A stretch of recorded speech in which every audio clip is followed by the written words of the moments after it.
పోరాటానికి ముందుకెళ్ళాలి అని చెప్పి ఒక సుదీర్ఘమైనటువంటి పోరాటానికి ఆల్ ఇండియా స్టూడెంట్ ఫెడరేషన్ పూనుకుంది.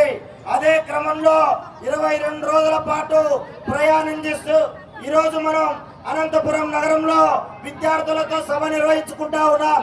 మిత్రులారా, సరిగ్గా ఆలోచన చేయండి. మనం చిన్నప్పుడే చదువుకున్నాం. ఏ దేశం ఎగినా, ఎందుకు కాలిడినా, ఏ పీఠం ఎక్కినా, ఎవరేమైనా పొగడరాని తల్లి భూమి భారతిని చెప్పి పెద్దలు చెప్పారు. కానీ ఈ రాష్ట్రంలో మేము పవన్ కళ్యాణ్ మంచి పరిపాలన అందించాడు, చంద్రబాబు మంచి పరిపాలన అందిస్తూ ఉన్నాడు, నారా లోకేష్ విద్యాశాఖ మంత్రి మంచి పరిపాలన అందిస్తున్నాడని చెప్పడానికి మీరు పరిపాలన చేయడం లేదు, మీరు వ్యాపారం చేస్తూ ఉన్నారు. మీరు ఏ ఒక్క 3 రోజులు విద్యారంగం పైన సమీక్ష నిర్వహించి ఉంటే మా విద్యార్థులు ఏదైతే పార్వతీపురం జిల్లాలో కురుపంలో ఉన్నటువంటి పాడేరులో 116 మంది విద్యార్థులకు జాండీస్ వస్తుందా? ఆంధ్ర యూనివర్సిటీ విద్యార్థి అక్కడ చచ్చిపోతాడా? లేకపోతే ఇదే అనంతపురంలో నారాయణ కళాశాల విద్యార్థి ఇవాళ ఫీజుల వేధింపుల వల్ల చచ్చిపోతాడా అని చెప్పి ఆల్ ఇండియా స్టూడెంట్ ఫెడరేషన్ అడుగుతా ఉంది. దాన్ని అడుగుతా ఉంటే ఈ విద్యాశాఖ మంత్రి టేబుల్ జీవోలు తీసుకొని వస్తా ఉన్నాడు. టేబుల్ జీవోలు తీసుకొని వచ్చి విద్యార్థుల దగ్గరికి విద్యార్థి సంఘ నాయకులు వెళ్ళకూడదు, ప్రజాస్వామ్యబద్ధంగా మాట్లాడకూడదు, మీరు కాలేజీలోకి వెళ్ళకూడదు, మీరు హాస్టల్లోకి వెళ్ళకూడదు అంటూ ఉన్నాడు. 15,000 అని విద్యార్థుల పేరుతో రాజకీయాలు చేస్తూ విద్యార్థుల దగ్గరికి విద్యార్థి నాయకులు వెళ్ళకూడదు అంటావా? ఏం మాట్లాడుతా ఉన్నావు విద్యాశాఖ మంత్రి? తలకాయల మెదడుందా నీకు? మోకాళ్ళకి వచ్చింది. మీ నాయన చంద్రబాబు నాయుడు ముఖ్యమంత్రి అవడానికి ఎస్వి యూనివర్సిటీ రాజకీయ ఓనామాలు నేర్పింది.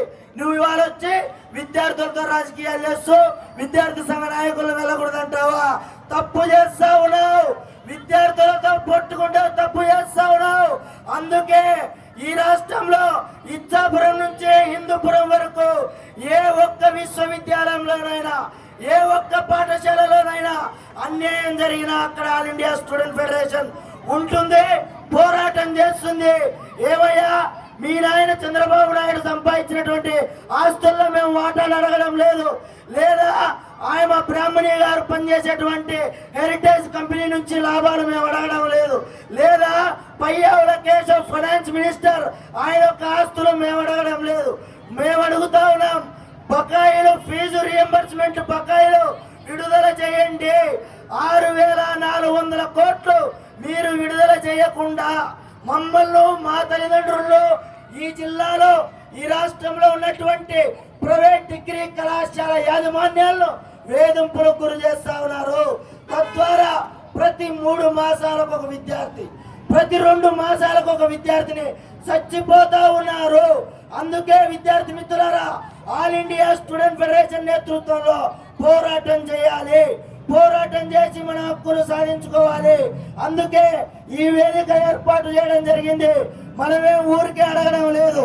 ఏ విద్యార్థుల దగ్గరికి వచ్చి మూతబడిన పాఠశాలన్నీ తెరిపిస్తానన్నావు, ఏ విద్యార్థుల దగ్గరికి వచ్చి రియంబర్స్మెంట్ ఇస్తానని చెప్పావు, ఏ విద్యార్థుల దగ్గరికి వచ్చి జీవో నంబర్ 107, 108ని రద్దు చేసి ప్రభుత్వ విద్యా సంస్థల్లో ప్రభుత్వ మెడికల్ విద్యను కాపాడుతానని చెప్పి హామీలు ఇచ్చావు.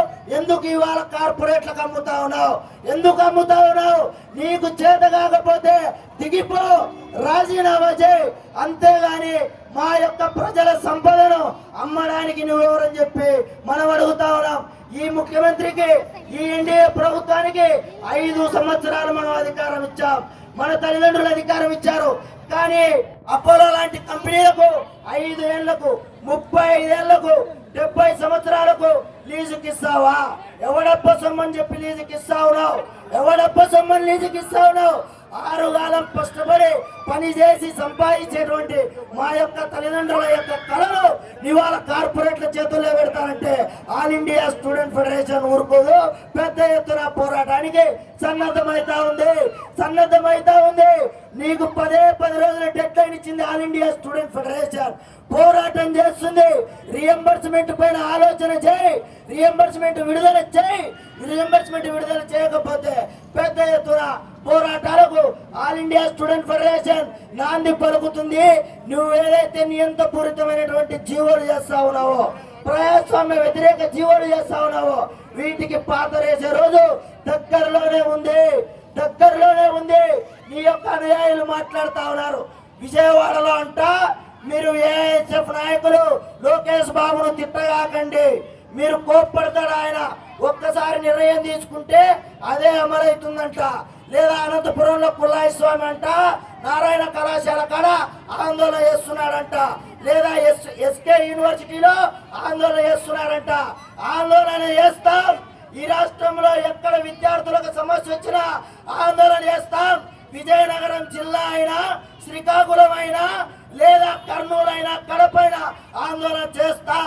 ఎందుకంటే ప్రభు ఎక్కిన పల్లకి కాదు, అది మోసిన పోయిన ఎవరు నిన్న అధికారం లెక్కించింది ఎవరు? మా ఇక రైల్వే, ఆర్టీసీ, లేదా మిడ్ డే మీల్, లేదా మా తల్లిదండ్రులు రైతాంగం నిన్న అధికారం ఎక్కించారు. ఈ జిల్లా రైతాంగం నిన్న అధికారం ఎక్కించారు. కానీ నువ్వు మర్చిపోతా ఉన్నావు. నువ్వు మర్చిపోయి మా యొక్క ఆశలను, కళలను, కన్నీళ్లను నువ్వు నారాయణ, శ్రీ చైతన్య లాంటి కంపెనీలకు తప్ప చెప్తావా? అందుకే విద్యార్థి మిత్రులారా, పోరాటం చేయాలి. పోరాటం చేస్తాం. నీ యొక్క అధికారాన్ని కిందికి దించుదే దిశగా మా యొక్క గర్జన ఉంటుందని చెప్పి ఈ సందర్భంగా మీ అందరికీ తెలియజేస్తూ ఈ 4 మాటలు మాట్లాడే అవకాశం ఇచ్చినందుకు ప్రత్యేకమైన ధన్యవాదాలు.